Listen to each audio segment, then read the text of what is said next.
India वालों की value है। मैं जब ईरान में गया वो होटल वाला ने मुझसे पूछा है हाँ। कि भाई कहाँ से आए हो, मैंने कहा पाकिस्तान से। उन्होंने कहा no Pakistan India I love. मुझे बहुत बुरा लगा। थाईलैंड ने ये बोला है कि इंडिया के लिए वीज़ा की इंडियंस के लिए वीज़ा की ज़रूरत ही नहीं, वो बगैर वीज़ा के लिए 6 माह के लिए ऑलमोस्ट ये उन्होंने अपॉर्चुनिटी दिया कि बगैर वीज़ा के आप वहाँ पे आए। तो सारा दिन ना हमारा तो यही होता है कि हमारा ओढ़ना बछोड़ना इंडियन के साथ है। उनके ख्वाबों में हम ड्रामे देखते हैं, हाँ। गाने सुनते हैं और सुबह होते ही हम नारा लगाते हैं कि इंडिया को ख़त्म कर देंगे। ये ना वो ख़त्म होगा ना हम ख़त्म होंगे। हाँ। हमने भी रहना है, उन्होंने भी रहना है। और दोस्तों मेरा नाम है सुब्रत और आप देख रहे हैं आपका मेरे चैनल इंडियन पावर। सो पाकिस्तान पे ऐसा बहुत सारे स्टेट है जिस स्टेट को गल्फ़ कंट्री ने बैन दे चुका है। उस स्टेट में रहने वाले पब्लिक जो है गल्फ़ कंट्री नहीं जा सकते, मतलब ऐसा बहुत सारे कंट्री है। उसके दूसरी तरफ देखा जाए कि इंडिया का जो पासपोर्ट का वैल्यू है दिन पर दिन बढ़ता जा रहा है। इवन 35 to 40 ऐसा स्टेट मतलब कंट्री है जिन पे इंडिया का जो पब्लिक्स है उनको विजिट करने के लिए कोई वीज़ा पासपोर्ट का ज़रूरत नहीं पड़ता है। जैसे कि रिसेंटली थाईलैंड पे अनाउंस हो चुका है कि 6 महीने तक कोई पासपोर्ट का ज़रूरत नहीं है। जो इंडिया से आने वाले जो आवाम है वो थाईलैंड पे बिना पासपोर्ट का 6 महीने रह सकते हैं। तो जिसके सिलसिले में शोएब चौधरी का वीडियो पे हम लोग देखेंगे तो पाकिस्तानी का क्या रिएक्शन है कि पाकिस्तान जब भी कोई बाहर जाता है तो उनका कैसे मतलब किस तरीके से ट्रीट किया जाता है, कैसे तलाशी किया जाता है, और इंडिया का जहाँ पे इतना रिस्पेक्ट आ रहा है किस वजह से आ रहा है। वीडियो बहुत ही मज़ेदार होने वाला है, वीडियो के साथ जुड़े रहिए और मेरा जो ओपिनियन रहेगा मैं बताऊंगा वीडियो के लास्ट में। तब तक के लिए चलिए वीडियो देखते हैं। जी आज इस टॉपिक पे वीडियो रिकॉर्ड कर रहे हैं। पाकिस्तान के जो पासपोर्ट है उसकी इंटरनेशनल लेवल पे क्या वैल्यू है, साथ ही साथ नेबर कंट्री है इंडिया, उसके पासपोर्ट की क्या इंटरनेशनल पे वैल्यू है। और अभी खबर ये आई है कि थाईलैंड ने ये बोला है, इंडिया को ऑफर किया कि भाई आप वीज़े के बगैर भी हमारे कंट्री में आ सकते हैं। पाकिस्तान से स्टार्ट करेंगे, क्या कहना चाहेंगे? मैं पहले तो कहूँगा आगाज़ हम पाकिस्तानी पासपोर्ट की इंटरनेशनल लेवल पे तो कोई वैल्यू नहीं है। अगर 180 कंट्री रजिस्टर्ड है अक़वाम मुत्तहिदा में तो हम मेरे ख्याल 175 पर हैं पासपोर्ट में।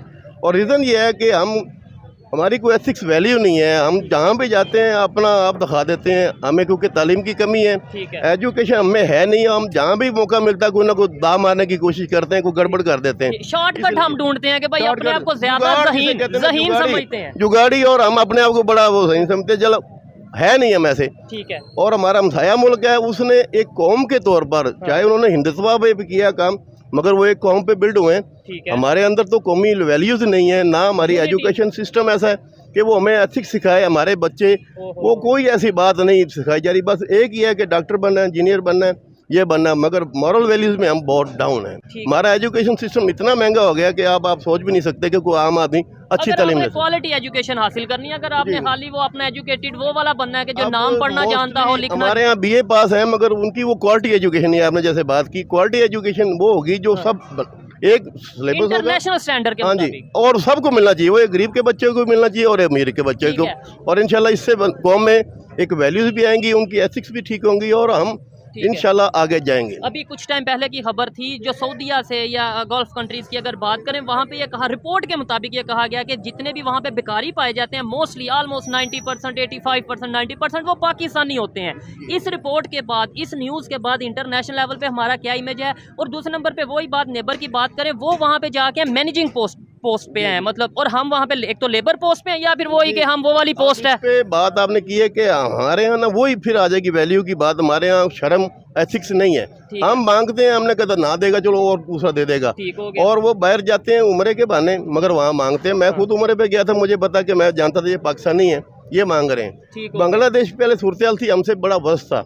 अब उन्होंने बहसीत एक नेशन जिस काज पे भी खड़े हुए हैं वो एक काज पे खड़े हो गए और हमसे आगे चले गए। पहले हमारी एग्जांपल थी कि 2 टके का बंदा, बांग्लादेशियों का टका जो है ना वो हमसे डबल है।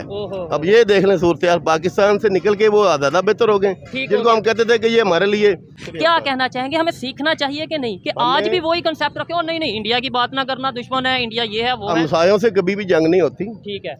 एक नजरिया चार होता है जंगे कि वैसे हम- हमने कर ली। वो जंगे जो की है ना, वो किताबों तक तो हमने बड़ी जीती हैं, मगर अगर आप देखें ना रियल ग्राउंड पे, ठीक है, तो फिर आपको पता चलेगा कि क्या हुआ है। ठीक हो गया। हमसायों से जंग नहीं होती। जबरदस्त। आप अपने मुल्क में अपने नजरिए पे कायम रहें, वो अपने नजरिए पे हैं। बिल्कुल ऐसे ही है। तो हम अपने मगर मुल्क की जहाँ रिस्पेक्ट पर करें। एजुकेशन आती है या अगर सेहत के मसाइल आते हैं, तो वहाँ पर आप अपने हमसायों से मदद ले सकते ऐसे ही हैं। है। उनकी रिसर्च को देखें और उनको देखते हुए हमें भी रिसर्च करनी चाहिए। ठीक है, हमें अपनी फील्ड में आगे जाना चाहिए। ठीक हो हम गया। लड़ाई की जो बात करते हैं, जब टेक्नोलॉजी हम इसराइल की और अमेरिका की यूज करेंगे तो कैसे इनको हरा सकते हैं? ठीक है। जब मेरा मुल्क खुद बनाएगा ना इनके मुकाबले के सिस्टम, हाँ, मिसाइल का या रेडार का, ठीक तो है। फिर हम इनको टक्कर दे सकेंगे। ठीक है। अब उनका जो सिस्टम 10 साल बाद वो जो खराब हो रहा होता है, वो कहीं वो जंग है- छेड़ के वो भेज देते हैं, ठीक हो गया। हम फंस जाते हैं। ठीक हो गया। अच्छा, हम जब फॉरेन कंट्रीज जाते हैं तो हमारी रिस्पेक्ट क्या की जाती है, हमारे पासपोर्ट की क्या वैल्यू है, क्या कहना चाहेंगे इसके ऊपर?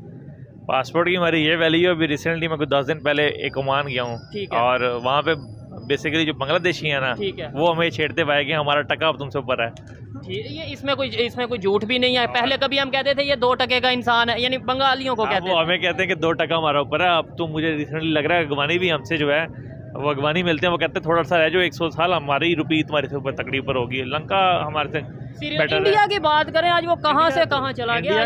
इंडिया के साथ तो आपका कम्पीट बनता ही नहीं है। वो तो आप लफ्जी बातों में कर लें। इकॉनमी की कंडीशन में बात करें या पासपोर्ट की वैल्यू की बात करें। पासपोर्ट की वैल्यू तो बहुत है। इंडिया के साथ आपको बहस बनती नहीं है। अब इंडिया के गैस साथ बनती, ये मैं इस चीज़ से थोड़ा सा डिसएग्री करता हूँ। नो डाउट कंपटीशन नहीं बनता, लेकिन ये सोचने वाली बात बनती है कि कैसे आगे, यानी हम इतनी आसानी से कह के जान छड़वा दें कि उनके साथ कंपटीशन नहीं बनता। नहीं, नहीं, ये नहीं, एक साइड पे हम कहते हैं कि हम नंबर 1 ये, नंबर 1 वो, जज्बा और ये सारा कुछ। और जब हम बात करें इकोनॉमी की, यानी ऑथेंटिक बात करने हैं, तब के भाई उसके मैं साथ आपसे वही तो बात कर रहा हूँ। आप जज्बाती होकर बात कर रहे हैं, मैं आपको कह रहा हूँ आप अपना कंपेयर कर रहे हैं इंडिया के साथ।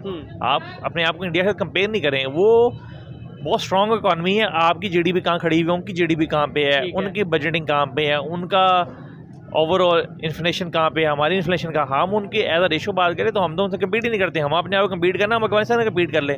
हमने कम्पीट करना, लंका से कम्पीट करें अपने आप को। अगर पासपोर्ट एल्यूशन आपने देखनी है ना, तो आप कर रहे हो, आप कहो जी पाकिस्तान में बैठ के अमेरिका से मुकाबला करने लग जाए। तो यही सिचुएशन इस टाइम ये है कि पाकिस्तान और इंडिया का कंपैरिजन इसी तरीके से नहीं बनता। आप कर नहीं सकते। आप करो तो बेवकूफ़ हो ना आप। अब मैं मोबाइल वाले पाकिस्तानी कहना कि दिल में कहूँ मैं पाकिस्तानी हूँ, पाकिस्तानी के तौर तरीके में बोल दूँ कि नहीं जी पाकिस्तान बहुत ऊपर है। इन नेचुरल हम बर्दाश्त करें भाई। ये बताएं, कभी इत्तेफाक हुआ है कि पाकिस्तान से बाहर किसी दूसरे कंट्री में जाने का? अल्हम्दुलिल्लाह मैं ईरान गया हूँ। ठीक है, उधर होकर आया हूँ। इसके अलावा फिर दुबई गया हूँ, उधर होकर आया हूँ। ठीक है। दुबई की अगर बात करें, वहाँ पे पाकिस्तानी भी मौजूद होते हैं, दुनिया के हमारे- दूसरे कंट्रीज के, इंडिया के लोग भी मौजूद होते हैं। क्या हमारे पासपोर्ट की क्या वहाँ वैल्यू है? इंडिया वालों की वैल्यू है। मैं जब ईरान में गया हूँ, होटल वाला ने मुझसे पूछा है हाँ। कि भाई कहाँ से आए हो? मैंने कहा पाकिस्तान से। उन्होंने कहा no Pakistan India I love. मुझे बहुत बुरा लगा। ठीक नहीं, है, ईरान इस्लामिक कंट्री हाँ, है। लेकिन मुझे बहुत बुरा लगा। मुझे बहुत बुरा लगा। ठीक हो गया। मैंने ये उससे देखें। पूछा ये क्यों अच्छा, आपने ऐसे बोला? उन्होंने कहा नहीं Pakistani no India I love. तो नहीं, उसकी उसने वजह मुझे- क्या है? मतलब मैंने आपके पूछा ख्याल है, से? उन्होंने हाँ। बस इतना उसने मैं मुझे- बताता हूँ उसकी वजह क्या है कि हम जहाँ पे भी जाते हैं, ये मैं गलत भी हो सकता हूँ, लेकिन मेरे ख्याल से पाकिस्तानी जहाँ पे भी जाएंगे वो शॉर्टकट काम करने की कोशिश करेंगे कि जल्दी में हम अर्निंग करें या पैसा करें, चाहे उसके लिए हमें फ्रॉड करना पड़े, किसी के ट्रस्ट के साथ खेलना होटल वालों ने मुझे खुद जो मैंने होटल लिया था, हाँ। ये मैंने तेहरान में तेहरान पहले मशहद गया हूँ, ठीक है। उधर मैंने होटल लिया था। मेरे पास अभी भी कार्ड मौजूद होगा। इसके अलावा फिर मैं तेहरान गया हूँ, उधर से तकरीबन 22 घंटे की मुसाफरत में गया हूँ। ठीक है। मैंने कहा शायद उधर यार उधर भी कोई रिस्पेक्ट हो हमारी। नहीं, उधर भी वो उन्होंने बोला, उन्होंने कहा no Pakistan I love India. हमारा दिल दुख गया है, ये पाकिस्तान ये हाल हो गया। वजह क्या है? और अभी खबर, आज की खबर ये है, कि कई ऐसे कंट्रीज हैं, इवन थाईलैंड की बात करें, वो इंडियन को कह रहे हैं कि आप बगैर वीज़े के अपने हमारे कंट्री में आ सकते हो, थाईलैंड में आ सकते हो। इस्लामिक कंट्रीज में खास तौर पे पाकिस्तानियों की रिस्पेक्ट होगी, खास तौर पे ईरान नेबर कंट्री है। लेकिन जैसे उन्होंने बताया कि भाई उनका ये कहना है कि हम पाकिस्तानियों को उस तरीके से ट्रस्ट नहीं करते, वो लव इंडियंस इस तरीके से उन्होंने बोला है। तो क्या वजह आपके ख्याल से, उन्होंने तो रीज़न बताई या नहीं, आपके ख्याल से क्या वजह हो सकती है? इंडिया की रिस्पेक्ट की जा रही है, उनके वीज़े की रिस्पेक्ट की जा रही, पासपोर्ट की रिस्पेक्ट की जा रही है। भाई इसकी वजह यही है कि ज़ाहिरी बात है, वो हम तो इधर जो हमें कोई थोड़ी बहुत अगर ये चीज़ गरीबों को मिल जाते, जंजले वालों को, दरकान वालों को, ये कहते हैं भाई वो हम खा लें। जेब में आ तो आपने थोड़े दिन पहले मैंने देखा वो यूट्यूब पर, वो काफ़ी साल हो गए हैं, वो इतने हज़ारों के हिसाब से बोरियां पड़ी हुई हैं जो ज़ुकात वगैरह लोगों को देनी थी सरकार को, ऊपर लिखा हुआ है हुकूमत पाक, उनको दी नहीं उन्होंने। ये सिंध का वाक़या है, ये आपने भी शायद सुना होगा। भाई अगर ये हमारा क्या वो ओवरसीज वाले नहीं ये देखते, सारा हमारा यूट्यूब चैनल ही सारा देखते हैं। हर चीज आज तो सोशल मीडिया हर चीज क्योंकि भाई पाकिस्तानी वो है ही फ्रॉड है, ठीक हो सीधी गया। बात है। मुझे बता दें लास्ट में, आपके दोस्त भी खड़े हैं, ज़्यादा टाइम नहीं लेना चाहूँगा, लास्ट में ये बता दें हमारी रिस्पेक्ट कैसे हो सकती है। देखें मैं भी ये चाहता हूँ, आप भी एज ए पाकिस्तानी ये चाहते हैं कि जहाँ भी जाएं फखर से कि मैं पाकिस्तानी हूँ, लेकिन इस टाइम ये सिचुएशन है, हमें मुँह छुपाना पड़ता है। इंसाफ के ऊपर आपकी हो सकती इज्जत। देखो हर बंदा अब लाइक कर रहा है खान साहब को, हर बंदा, तो यार हमें भी चाहिए, ठीक है भाई, उनको आपको भी पता है उनको जो पब्लिक चाहती है, जो पब्लिक चाहती है वो होना चाहिए, वो होना चाहिए। तो भाई आई लव इमरान खान, ठीक है, I love Pakistan, thank you. Final हो चुका वीडियो खत्म। अगर हम इनके ऊपर बात करेंगे तो एक्चुअली जो पाकिस्तान का अवाम है वो किसी भी गल्फ़ कंट्री पे जाते हैं तो उधर दहशत का जो माहौल है वो बना देते हैं। पैसे के लिए उन्होंने किडनैपिंग, मर्डर, मतलब टेररिस्ट जैसे कामों पे वो लोग मतलब जुड़ जाते हैं, जिसके कारण उनका जो नाम है वो बदनाम हो चुका है। तो इसके सिलसिले में उनको नफ़रत की नज़रिया में देखा जाता है किसी भी कंट्री पे, और ख़ास करके इंडिया पे तो भाई 80% है, क्योंकि ऐसा काम ही ऐसा किए सब। तो बाकी रही बात इज्जत करने की, तो इज्जत किसको दिया जाता है कि हाँ जिससे आप लोगों से कुछ फ़ायदा हो या फिर उससे रेस्पेक्ट मिले, लेकिन पाकिस्तानी उससे तो कभी ये उम्मीद ही नहीं कर सकते। तो बाकी आप लोग को ये वीडियो कैसा लगा प्लीज़ कमेंट सेक्शन में ज़रूर बताइए। मिलते हैं नेक्स्ट वीडियो में। अगर चैनल पर न्यू है तो चैनल को सब्सक्राइब कर दीजिएगा। धन्यवाद, जय हिंद।